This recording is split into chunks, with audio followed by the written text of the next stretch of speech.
देखिए कंपटीशन में इस तरह के क्वेश्चन जरूर आते हैं। इसमें क्या कहा गया है, समीकरण आपका द्विघात समीकरण है, इसके वास्तविक हलों की संख्या पूछी गई है। The number of real solution of the equation x square plus 5 mod x plus 6 equal to 0। तो इसमें कितने हल होंगे, वास्तविक हल कितने होंगे, ये अगर आपको निकालना तो देखिए क्या तरीका है इसका सॉल्व करने का।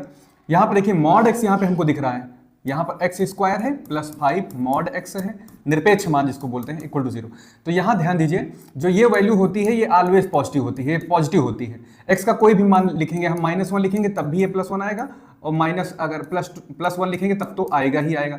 यानी जो बाहर निकल के इसके अंदर से जो भी वैल्यू आएगी हमेशा धनात्मक होगी, हमेशा क्या होगी, पॉजिटिव होगी। ये बात हमें पता है। तो देखिए यहां पर क्या करना है, करना ये है क्योंकि यहां पर एक्स स्क्वायर है तो ये हमेशा पॉजिटिव होता है, एक्स स्क्वायर क्या होता है, ये भी पॉजिटिव होता है। इसलिए मैं इसको मॉड के फॉर्मेट में लिख सकता हूं कि मॉड एक्स का स्क्वायर कर दूं तो ये हमारे एक्स स्क्वायर के ही बराबर होगा। इसको दिमाग में रखिएगा, क्योंकि यहां पर देखिए -1 का स्क्वायर करोगे तो भी 1 आएगा, और इधर भी आपका -1 का स्क्वायर करेंगे तो भी 1 आएगा इस कंडीशन में, ठीक है। तो मैं इस एक्स स्क्वायर को यहां पर ये लिख सकता हूं कि मॉड एक्स का ये स्क्वायर है, यहां पे 5 हो गया, यहां पर मॉड एक्स हो गया प्लस 6 इक्वल टू 0।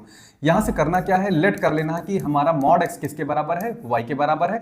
तो मेरा जो क्वाड्रेटिक जनरेट होगा क्या होगा, 5y प्लस 6 इक्वल टू 0। जब इसका गुणनखंड करोगे 3 दूनी 6 आएगा, तो y स्क्वायर प्लस यहाँ से हमारा 3y हो जाएगा प्लस 2y हो जाएगा, तभी तो 3 2 5y मिलेगा, प्लस 6 इक्वल टू 0। इसके जोड़े बना के यहाँ से अगर हम लोग करेंगे तो एक आ जाएगा यहाँ से y प्लस 3 और एक आ जाएगा y प्लस 2 फैक्टर आएगा, ठीक है ना। एक बार इसको मैं 0 बनाऊंगा, जब y प्लस 3 को 0 बनाऊंगा, एक बार इसको बनाऊंगा 0, या तो ये 0 होगा या तो ये 0, तभी इसका प्रोडक्ट यानी गुणा करने पर दो चीज़ों का मल्टीप्लाई 0 कब आता है, दोनों में कोई ना कोई एक 0 होगा या दोनों 0 होंगे।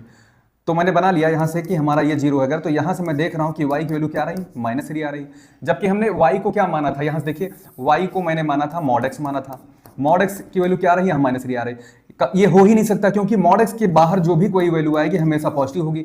इसका ये अर्थ निकल के आ रहा है कि कोई भी x नहीं है, यानी x का ऐसा कोई भी मान रियल नंबर पर नहीं मिलेगा, -1 +2 कुछ भी रखोगे यहाँ पर, कभी भी -3 बाहर निकाल के नहीं देगा। ये हमेशा x का कोई भी मान निगेटिव पॉजिटिव अंदर डालता है तो बाहर निकालता क्या, पॉजिटिव ही है। इसका मतलब कोई भी x ऐसा नहीं है, तो यहाँ पे कोई सोल्यूशन नहीं मिल रहा है, ठीक है। कोई रियल नंबर पर कोई सोल्यूशन, कोई भी x नहीं है जो इसको सेटिस्फाई करे। यही हाल यहाँ पर भी है, क्योंकि y का मान क्या आएगा, -2 आएगा। यहाँ से हम निकाल रहे हैं y का मान, हम जो माने थे मॉड x यहाँ पर रख देते हैं, निरपेक्ष मान है x का, और ये -2। यहाँ पर भी पता लग रहा है x ऐसा कोई भी मान नहीं अपने स्वीकार करेगा जिसको बाहर निकाल के -2 दे दे, यानी यहाँ पर भी वही हाल है। तो ना यहाँ कोई सोल्यूशन मिल रहा है, ना यहाँ पर x का कोई मान ऐसा नहीं मिलेगा, ना -3 दे पाएगा, और यहाँ पर भी x का ऐसा कोई मान नहीं है जो इसके अंदर से निकले, इस मशीन से बाहर निकले वो -2 दे जाए।